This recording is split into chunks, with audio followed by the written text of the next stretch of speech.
If you are someone who is fascinated by concepts outside of traditional science, this episode is for you.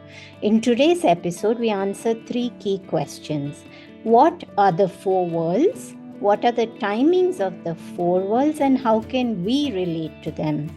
How does consciousness shift in sleep? Dr. Eleanor Haspel-Portner has seen private practice as a psychologist, coach, and astrologer since 1974.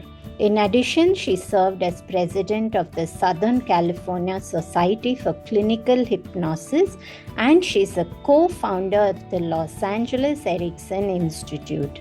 In 2000, Eleanor validated her own proprietary energy mapping system on 30,000 cases. This proprietary system looks at how an individual functions in the mental, spiritual, emotional, physical, and integrated worlds. Let's get started.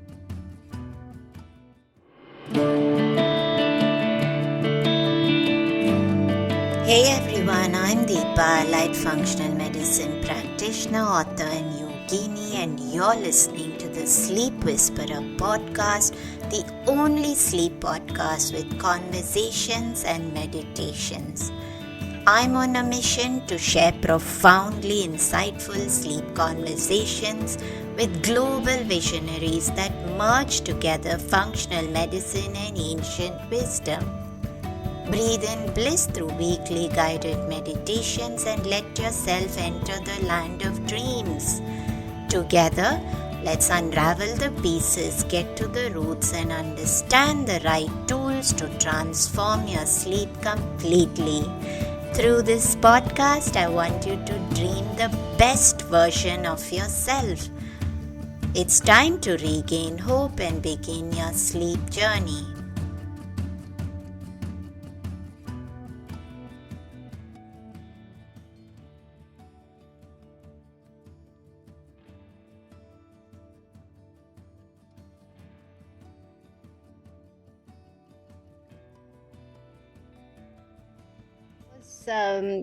Listeners may have listened to several episodes with your doctor, Dr. Diane Haspel-Johnson, and we've gone so much into dreams. So I just wanted to give that. So those who love Diane's episodes will know that there's a connection here to yours as well.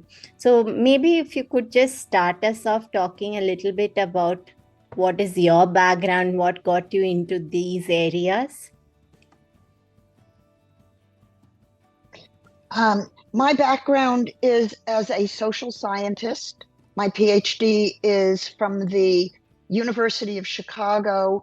At the time I was there, it was called the Committee on Human Development, and it was an interdisciplinary social science department that integrated biology, sociology, anthropology, and biology.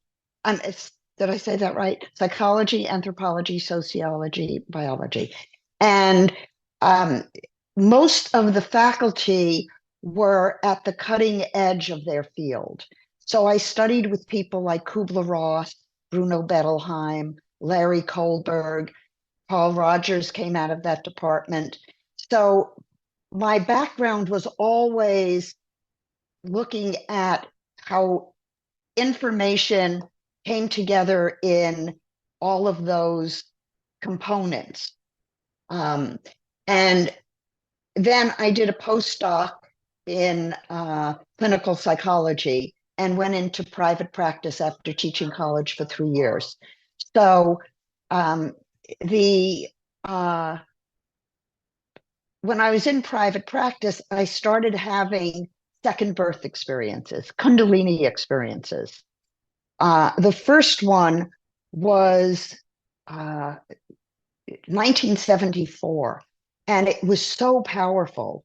I had a direct experience of God and understood about rebirth and reincarnation, and I was shown relationships and how relationships work. So I shifted my life completely after that experience. I wrote a book about relationships and making a decision about whether a relationship was viable or not. And I was trained in lots of different psychological components, but my work focused a lot on consciousness and spirituality. In 1978, I went to India because I was told by a voice to go to India. I now know it was the Holy Spirit who told me to go. So I arranged for my children to stay with their dad. We were divorced at that point. And I went to India where I met my husband, Marvin. And he had left his medical practice and actually was not planning to come back to the United States. But we've been together since the day we met, and we met 45 years ago. And he returned from India 10 days after I did. And he and I have been together since then. So he is an MD and was interested in holistic medicine. So at the time, I was doing a lot of group therapy for weekends and focusing on integrating consciousness with the issues that people had. And then in 1996, I saw a mandala that was a synthesis of the Kabbalistic tree of life, chakras, astrology, the I Ching, and I was asked to validate it scientifically. So I did a study on 30,000 people, and I found that that system, called the human design system, was completely erroneous. That the body map that I had was accurate, but the science of it was not. So as a social scientist, I began to play with the astrological calculations. And I was able to document, based on my twin kittens, that there are critical human periods in early development. And I was able to document those periods and expand the body maps to the four worlds: the mental world, the spiritual world, the emotional world, and the physical world. And I've been working with those maps and with my clients and with consciousness for 20 years. But about a year ago, my husband had open heart surgery. And we've been certified as Tai Chi Gong teachers through the Lamasery in Tibet. So I was standing at his bedside doing figure eights, which are the infinity sign.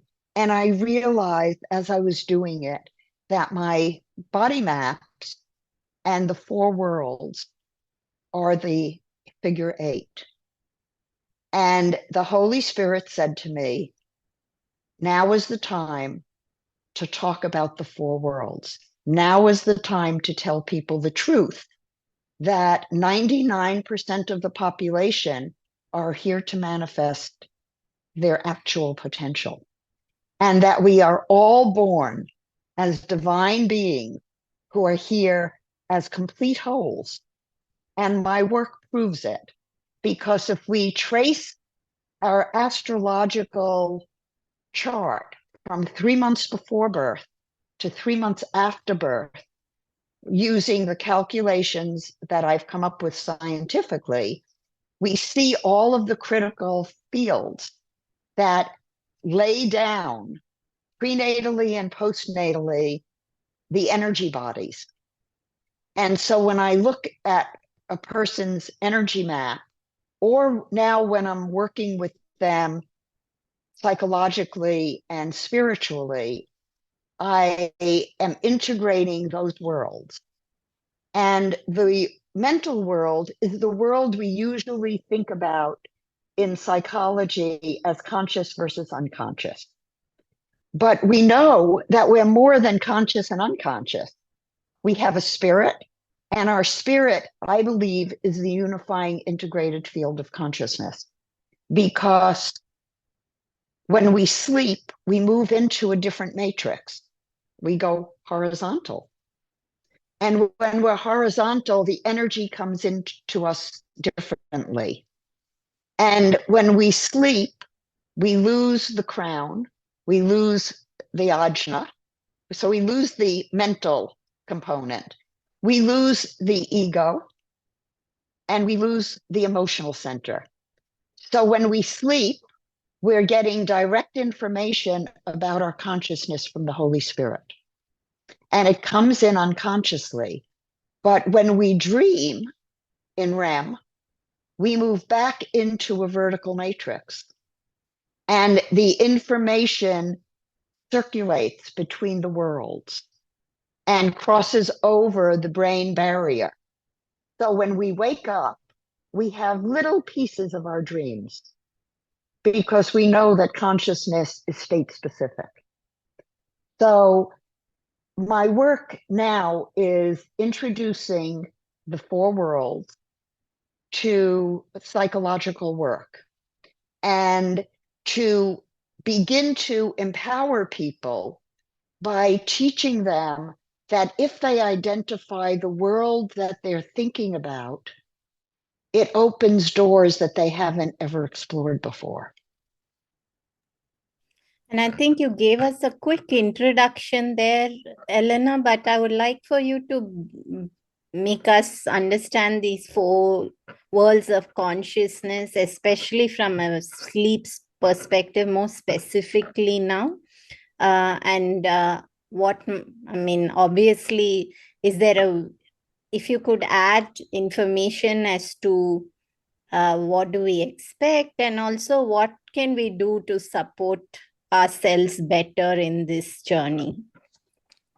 Absolutely. So the four worlds are documented in the Tree of Life.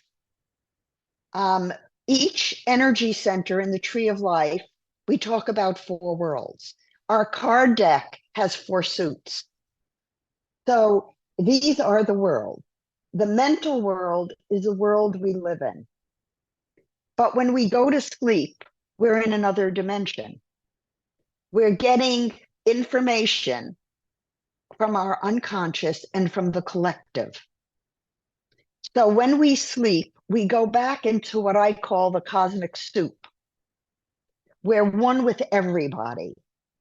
We're one with our soul. And it's that component, the spiritual component, that comes through in our dreams to inform us. And we can understand it by looking at what works for us in the world mentally. Are we doing work, for example, that feeds our soul? Do we love what we do? And if not, what do we need to do to get work that we do love? And from an emotional standpoint, which is part of the conscious dimension, that's where people get reactive. And when we're reactive to other people or to situations in our life, how we deal with it spiritually is the transforming element. So when we're doing the figure eights, we can see that the mental world and the physical world relate to each other, and the emotional world and the spiritual world relate to each other. So, for example, if we're in a relationship and somebody says something and we feel triggered, in order to transform that emotion, we need to call upon our spiritual higher self to look at, what are we to learn from this interaction? What can we do to improve communication? And if we want to be in touch with the spiritual world, how do we talk to that part of ourselves? Do we wake up and have a notebook by our bed, and before we even get up, do we say, okay, what did I dream last night? Can I recall it? It's only in that little piece of time between sleeping and wakefulness that we have access to that information from the collective. Because again, consciousness is state specific. So when we're sleeping and dreaming, if we don't go back into that frequency, we're not going to get that information. So what I'm teaching people is the timing of how the worlds function in them, to pay attention to them, to do all of their journaling in all four worlds. So, you know, our real everyday life is one piece, but the other dimensions are also important. And you have a question for me. Yes, Elena. And I think I liked how you gave the examples because it allows us to connect with what's happening within ourselves. And you gave a good example of if something's happening in a relationship or perhaps we're not happy with the work that we do. I mean, these are all very common mental challenges that also impacts Right. people's sleep because you're sitting and you're worrying about this. So you did go a little bit into the timing of these four states, and I thought we could dive a little deeper into that. If you could give us an idea about the times that we expect to be in these four worlds with a little more examples so that we can relate one-on-one to those, that would be very helpful. Okay. I use 8 different calculations, and the first one is that the prenatal ones are all before we're born. So at any given moment in time, how those four worlds prenatally come together in us are very important, because I've seen people who, for example, in the mental world, they have a gut feeling. But when they go to sleep and wake up in the morning, they've lost their gut feeling. So some people will go to sleep thinking they've made a decision and they know what they're going to do. And then they wake up in the morning and they think, what was I thinking? Other people don't know what they're going to do or think. They go to sleep and they wake up in the morning with clarity. So that's part of the early timing. 3 months before birth, the fetus cortex begins to register outside information. It's impressionable. A week before birth is when the baby drops and the soul enters the fetus. 2 days before birth, the hormones are getting ready for delivery. And then an hour and a half before birth, the baby is in the birth canal. It's transition phase. So those 4 time frames are shifting the way the energy flows through us cosmically. And how that, in my own energy field, for example, in my mental world, I can always feel a frequency and make it happen. But spiritually, I know to wait. And I never understood it. I would know what I wanted to do, and I would wait, and I'd wait, and I'd wait. And then all of a sudden, I'd know it was time. And then I'd take action, and everything would fall into place. Because I am what I call a lunar generator. I know things spiritually in my gut, but not mentally in my gut. So the prenatal is a partial of who we are. But then in the postnatal 3 months, an hour and a half after birth, the baby is breathing on its own and is independent. 2 days after birth, the mother's milk comes down. And that's when attachment happens. And I can see that in these energy maps. If I look at a mother's chart and a baby's chart, I can see it. And then a week after birth is when the soul anchors in the baby. And for many people, that week between birth and a week after birth, it is really the timing of their internal spiritual decision making.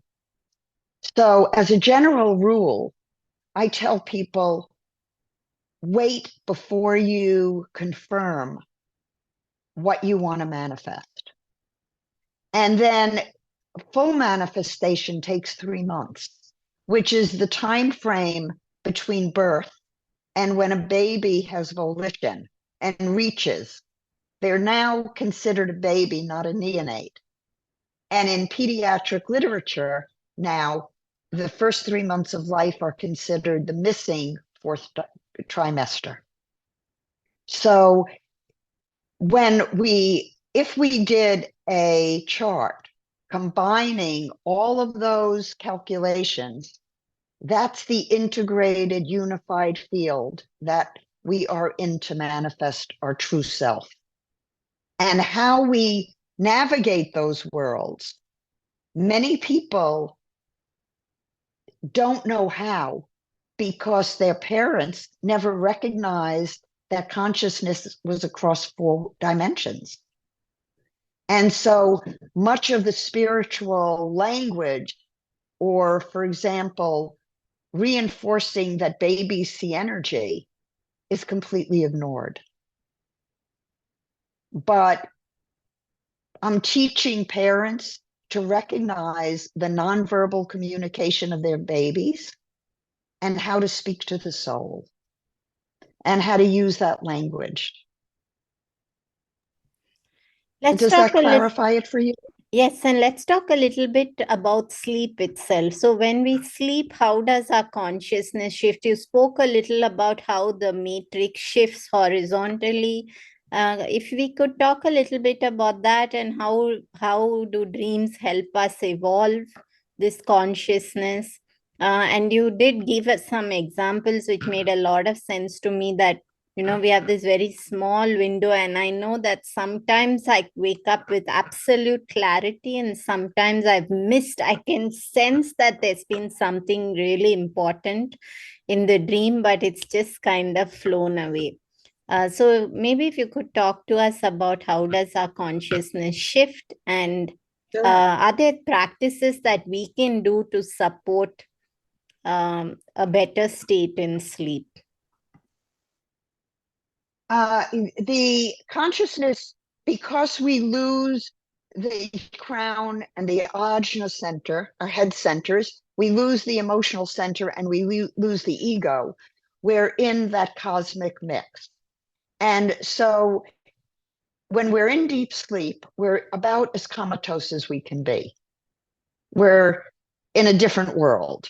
But when we're in REM sleep, there is information that is being imprinted into our energy field from the transiting planet, from the energy in our home, from our devices that we may have around us. Those are all going to be fed in to our unconscious, and we are almost like a antenna registering when we sleep. So there's a lot of activity during REM, and it crosses over into the cortex of the brain.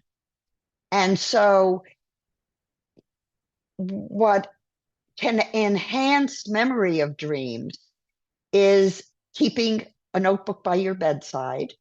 If you wake up at all during the night, first question, am I dreaming? Do I remember my dream? Any fragments you have, write them down, because the more you access and the more your subconscious recognizes that you value it, the more likely it is to want you to know about it. So the more you engage with that spiritual dimension, and when you wake up in the morning, first thing, what did my dream tell me?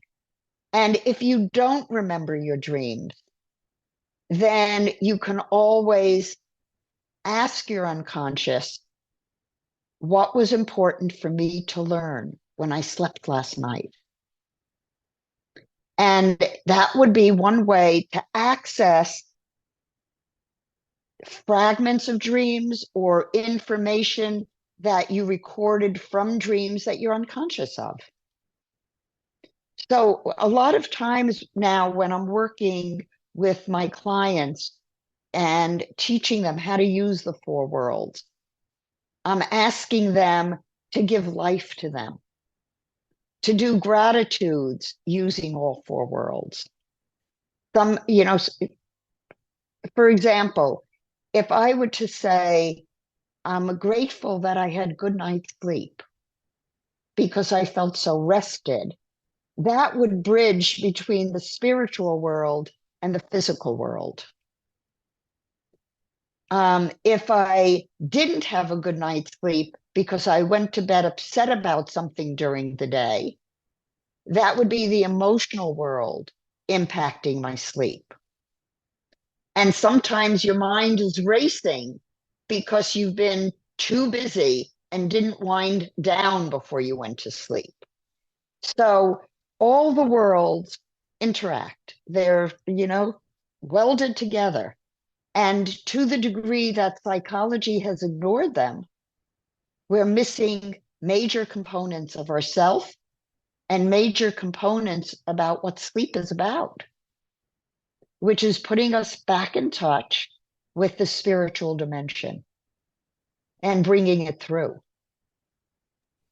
I appreciate that thought, Eleanor, really. And if I know we don't have a lot of time, I was wondering if you could just give us 5 ways where we can help ourselves stay harmonious and keep these four worlds harmonious.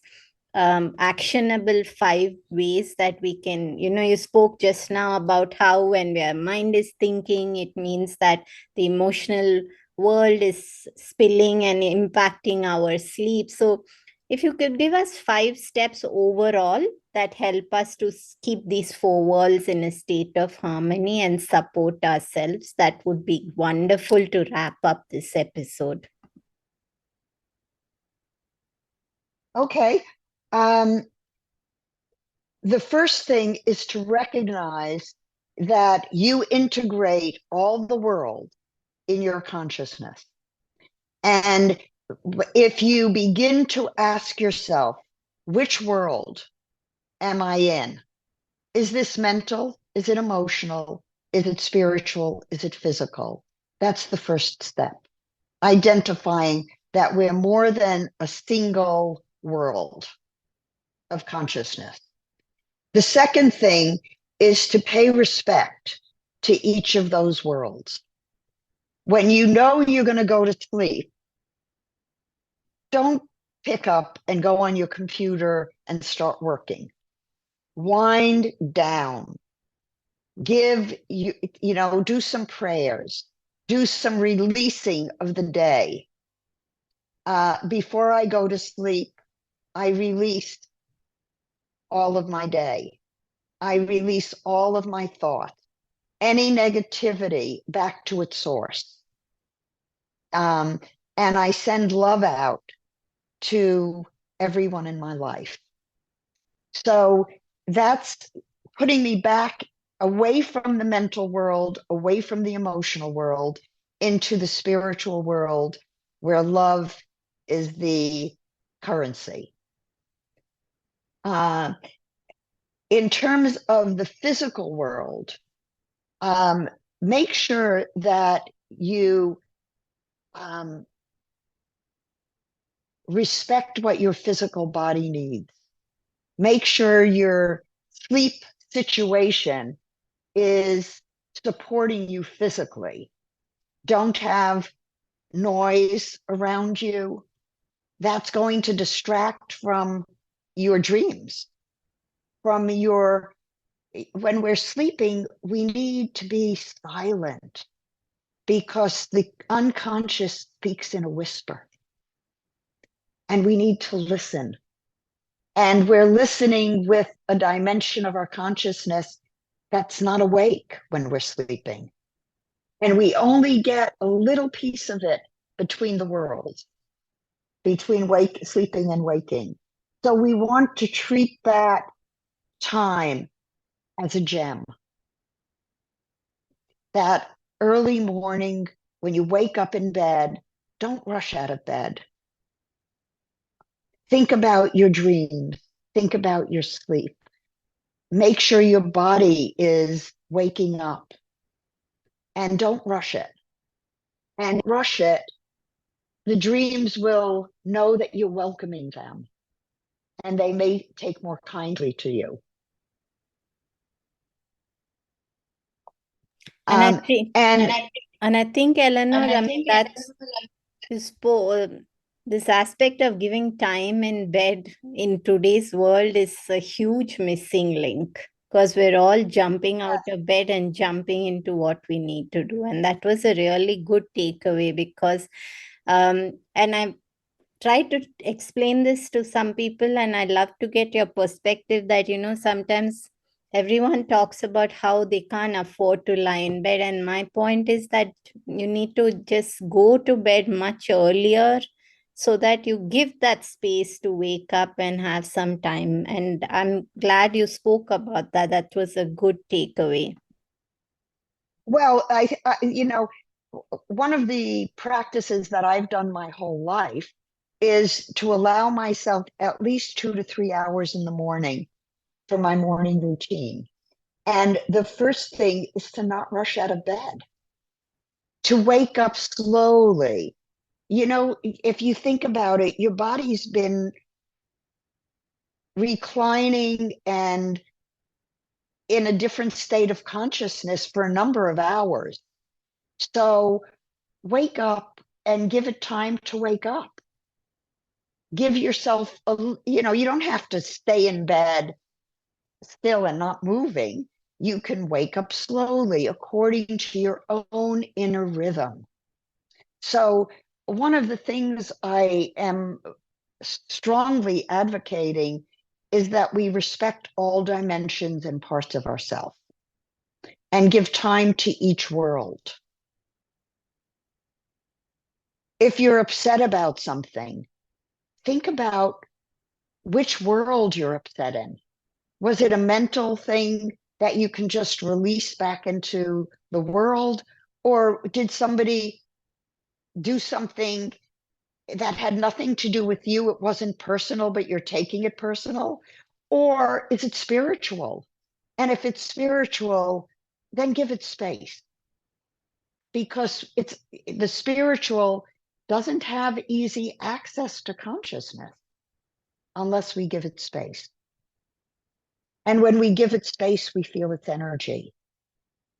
And that energy is joyful. I'm just wondering, did we run through 5 takeaways or did we get to about 3? Okay, I'll give you 2 more. In terms of relationships, the most important component is spiritual alignment. So I recommend to people that with anyone who is close to you, you talk about your spiritual values and do your spiritual practices together. If you're in a relationship, share your dreams, talk about them, bring them to life. And allow yourself the physical luxury of releasing any stuck energy that's in the way of your spiritual process. So release negative thinking. And in terms of the mental, physical access, we always want our language to empower us, not disempower us. And what we say to ourselves in self-talk is preparation for sleep and dreaming. So before you go to sleep at night, it's helpful to release the day, to release any negativity back to its source, to ask your unconscious to remember your dreams. And if you have any dreams that you feel emotional about, rewrite your dream. In many cultures, what they do with dreams is to treat them like reality. And when a dream is not where you want it to be, rewrite it in the way you want it to manifest. Because the unconscious is always seeding the conscious and manifesting. So I think that's 5 things.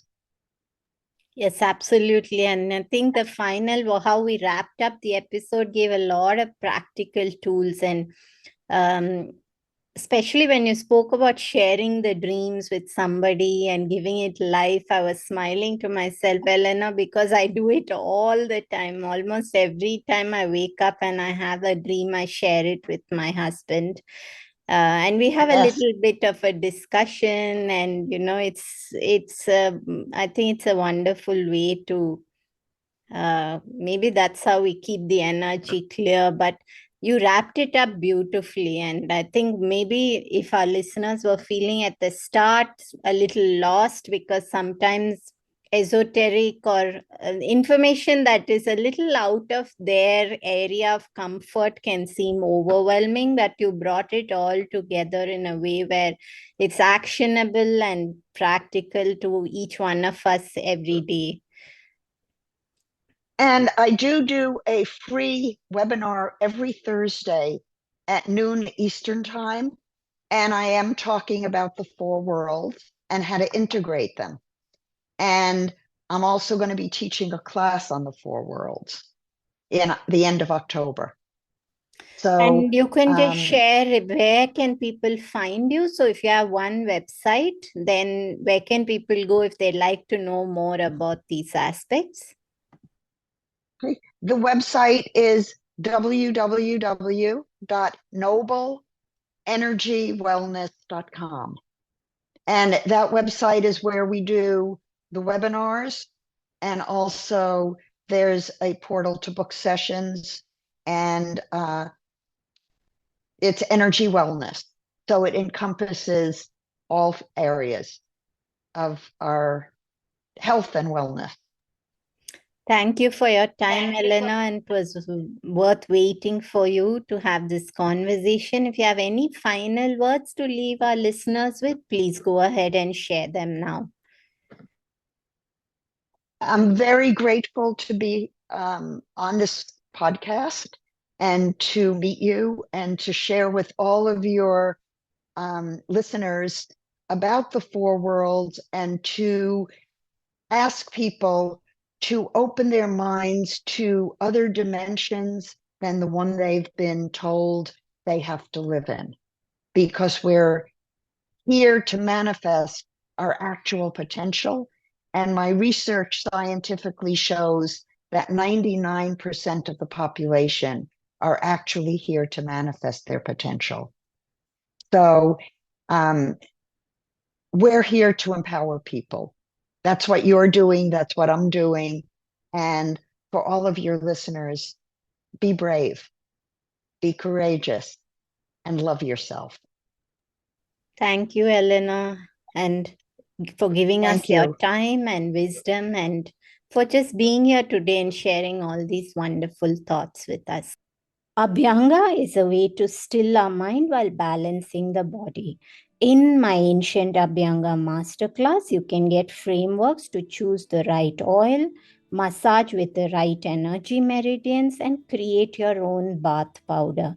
Buy yours at www.ohahealth.com/ancient Abhyanga Masterclass. If you need curated protocols for sleep, check out my Blissful Sleep course on www.ohahealth.com. Have a great day. This podcast is intended to provide helpful and informative material on the subject matter covered in the episodes. The podcast is not acting in the capacity of a doctor or a registered dietitian and is not rendering any professional healthcare or medical service.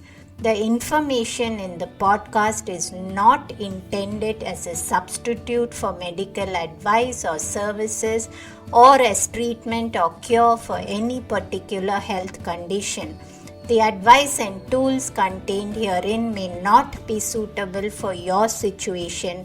Any medical questions regarding contraindications and cautions, or any questions on whether or not to proceed with any practices provided in the show should be referred to qualified health professionals before adopting the same.